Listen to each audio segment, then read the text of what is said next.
दिल्ली में mock drill हो रही है, ट्रंप के चक्कर में फंस गया मुनीर। मोदी पाकिस्तान को फिर कूटने वाले हैं। उधर अमेरिका ईरान भिड़ रहा है, इधर भारत क्या पाकिस्तान पर एक्शन की तैयारी में है? क्या खबर आ रही? ब्रह्मोस बराक मिसाइलें लेकर भारत ने समंदर में वॉरशिप क्यों उतार दी? क्या पाकिस्तान का सफाया होना है? उधर भारत की तैयारी, इधर पाकिस्तान में 500 रुपए के पार पेट्रोल। शहबाज मुनीर का इलाज पब्लिक ही कर देगी क्या? अब इसका चर्चा। देखिए, पूरी दुनिया ईरान अमेरिका के युद्ध में उलझी हुई, लेकिन यहां भारत और पाकिस्तान के बीच भी क्या कुछ बड़ा होने वाला है, इसकी बातें होने लगी हैं।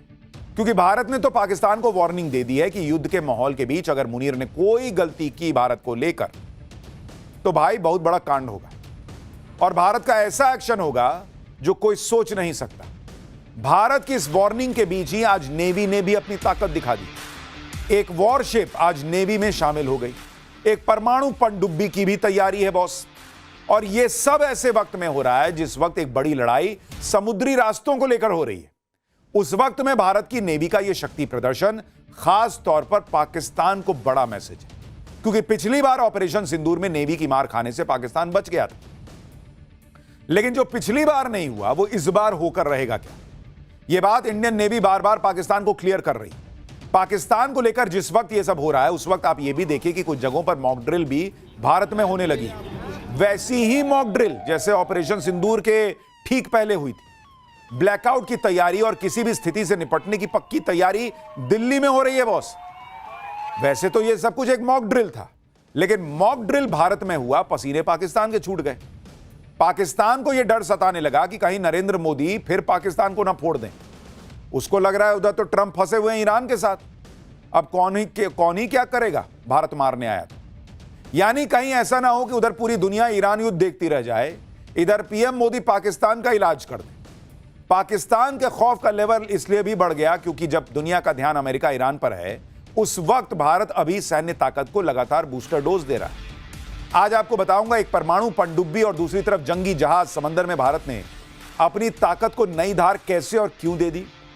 आईएनएस तारागिरी और आईएनएस अरिदमन की ताकत से पाकिस्तान क्यों घबरा गया।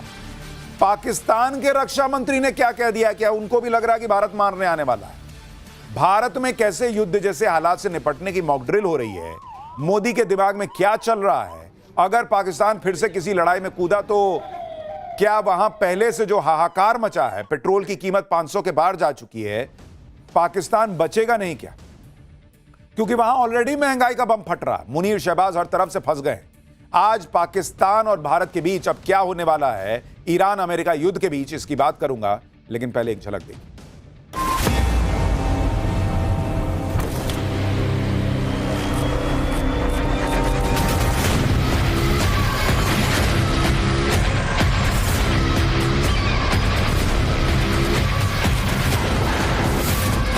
ऑपरेशन अभी बंद नहीं हुआ है। यदि किसी प्रकार की नापाक हरकत पाकिस्तान की तरफ से हुई तो हमारे सैनिक उसका मुंहतोड़ जवाब देंगे।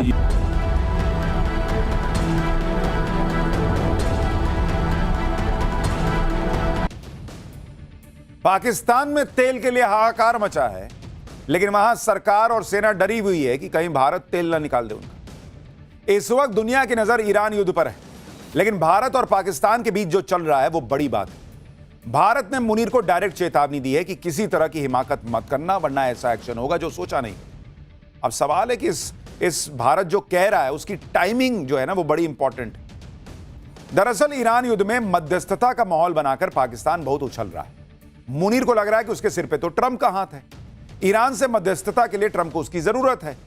ऐसे मौके का फायदा उठाकर मुनीर भारत के खिलाफ कोई हिमाकत कर सकता है, यह सोचकर कि ट्रंप पाकिस्तान को बचाने आ जाएंगे। लेकिन भारत ने कायदे से समझा दिया कि किसी गलतफहमी में मत रहना। एक बार राजनाथ सिंह, रक्षा मंत्री राजनाथ सिंह को सुनिए, फिर आपको बताता हूं कि भारत में ऐसा क्या क्या हो रहा है कि पाकिस्तान में हड़कंप मचा हुआ है।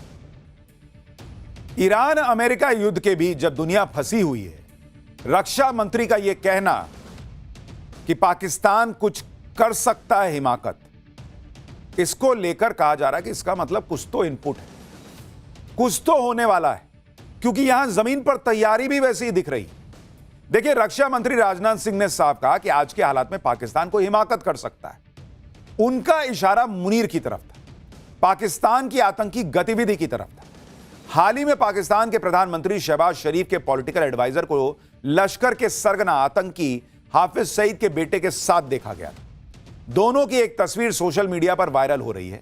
दावा है कि यह हाल की तस्वीर है। हाफिज सईद का बेटा तलहा सईद एक समारोह में शहबाज शरीफ के एडवाइजर राना सनाउल्लाह से हाथ मिला रहा है। दोनों के हाथ मिलाने की तस्वीरें वायरल हो रही हैं।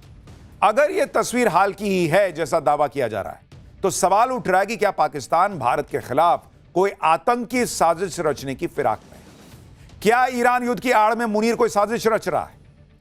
मुनीर का कोई भरोसा नहीं है। वो ईरान युद्ध के बीच अफगानिस्तान पर भी एयर स्ट्राइक कर चुका है और वो पहले से ही जख्म खाए बैठा है, क्योंकि भारत ने ऑपरेशन सिंदूर में बहुत मारा था। तो ये सुधर तो सकते नहीं पाकिस्तान वाले। इनको आग लगी है, बदला लेना है और इनको यह लग रहा है कि मेरा देश बर्बाद हो जाए, भले 500 का क्या 1000 का पेट्रोल वहां बिकने लगे, लेकिन इसी बीच भारत में कुछ कर दे ताकि अपने कलेजे को इनको ठंडक मिले और वहां पब्लिक को कहें कि देखो भारत में ही कर दिया। और शायद इसलिए रक्षा मंत्री कह रहे हैं, कुछ इनपुट मिला होगा, ये कुछ करेंगे। और भारत ने भी धमका दिया है बॉस, कभी भी पाकिस्तान को सबक सिखाने का वक्त आ सकता है। इसलिए आप देखिए कि जैसे ऑपरेशन सिंदूर के दौरान मॉक ड्रिल हुई थी, वैसी ही मॉक ड्रिल दिल्ली में हुई है। इसमें हवाई हमलों की चेतावनी वाले सायरन बजाए गए, ब्लैकआउट जैसे उपाय अपनाए गए, इमरजेंसी हालात में कैसे लोगों को सुरक्षित निकाला जाएगा, इसकी प्रैक्टिस हुई है। कल रात 8 बजे दिल्ली में 17 लोकेशन पर मॉक ड्रिल की गई। स्कूल में, कॉलेज में, रेजिडेंशियल कॉम्प्लेक्स में, सरकारी दफ्तरों में ड्रिल की गई। इस मॉक ड्रिल में Delhi police, Delhi fire service, NDRF, NCC, CRPF समेत कई एजेंसियों को शामिल किया गया। अब सवाल यह उठता है कि भाई यहां तो ईरान अमेरिका युद्ध में पूरी दुनिया फंसी है, अचानक भारत में मॉक ड्रिल क्यों शुरू हो? वैसी ही मॉक ड्रिल जो ऑपरेशन सिंदूर के पहले हुई थी। इधर रक्षा मंत्री राजनाथ सिंह पाकिस्तान को चेतावनी दे रहे हैं, दूसरी तरफ मॉक ड्रिल हो रही है। और इसके बाद यह चर्चा तेज हो गई कि क्या पीएम मोदी फिर से पाकिस्तान को फोड़ने वाले हैं, क्योंकि हाल के दिनों में सीसीएस की भी बैठक हो चुकी। मॉक ड्रिल देखकर पाकिस्तान के अलग होश उड़े हुए हैं, उसे ऑपरेशन सिंदूर याद आ रहा होगा। पाकिस्तान को डर है कि ऑपरेशन सिंदूर के 1 साल पूरा होने पर कहीं भारत फिर से पाकिस्तान को न ठोक दे।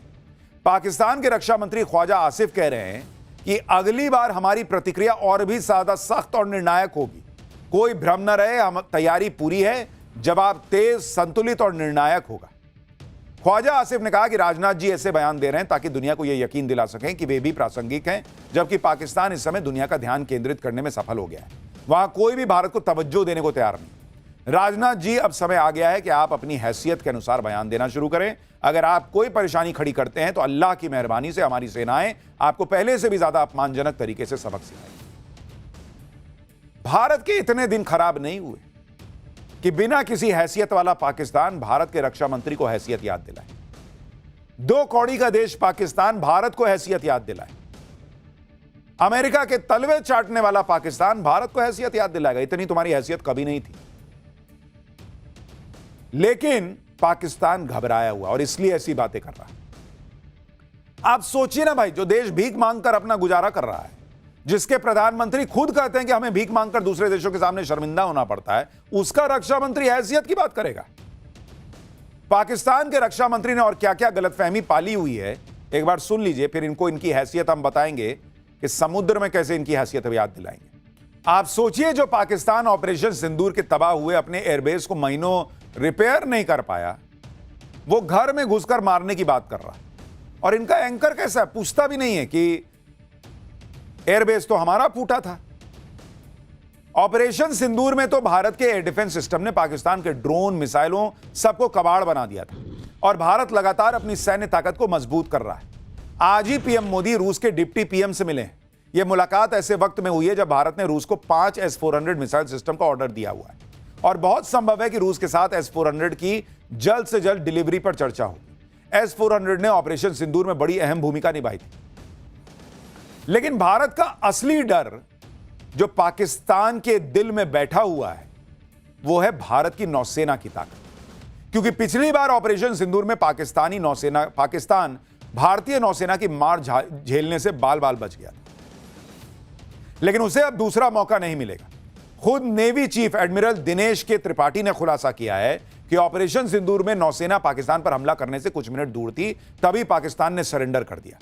भारत और पाकिस्तान में तनाव के नए चैप्टर के बीच कुछ लोग फिर से पीओके की भी बात करने लगे। ऑल इंडिया इमाम ऑर्गेनाइजेशन के चीफ इमाम डॉक्टर इलियासी ने कहा कि जल्दी ही पीओके फिर से भारत में शामिल हो जाएगा। इन सब बातों के बीच आप देखिए कि भारत कैसे समंदर में अपनी ताकत बढ़ा रहा है, क्योंकि ईरान अमेरिका के युद्ध ने एक बात तो क्लियर कर दी कि जो समंदर पर राज करेगा वो सबको घुटनों पर ला सकता है। ट्रंप ने कितनी ताकत लगा ली, लेकिन 1 महीने से ईरान से स्ट्रेट ऑफ हॉर्मुज नहीं ना खुलवा पाए। यानी पानी पर होने वाली जंग में जिसका पलड़ा भारी, जीत उसकी। ईरान युद्ध से बने इस सीन के बीच आज भारत ने बड़ा फैसला किया। भारत की नौसेना को आज 2 पावरफुल हथियार मिल गए जो ऐसी ऐसी मिसाइल से लैस हैं कि पाकिस्तान ने अगर कोई गलती की तो वो खत्म साफ हो जाएगा। इसमें पहला स्वदेशी न्यूक्लियर सबमरीन आईएनएस अरिदमन है और दूसरा advance stealth frigate INS Taragiri. इन दोनों के आने से समंदर में भारत की ताकत कई गुना बढ़ जाएगी। यानी भारत ने अपनी समुंदर में अपनी ताकत और बढ़ा ली बॉस। आज स्वदेशी वॉरशिप आईएनएस तारागिरी नौसेना में शामिल हो। आंध्र प्रदेश के विशाखापत्तनम में रक्षा मंत्री राजनाथ सिंह तारागिरी के कमिश्निंग समारोह में शामिल हुए। इस मौके पर सीडीएस जनरल अनिल चौहान, नौसेना प्रमुख एडमिरल दिनेश के त्रिपाठी भी मौजूद रहे।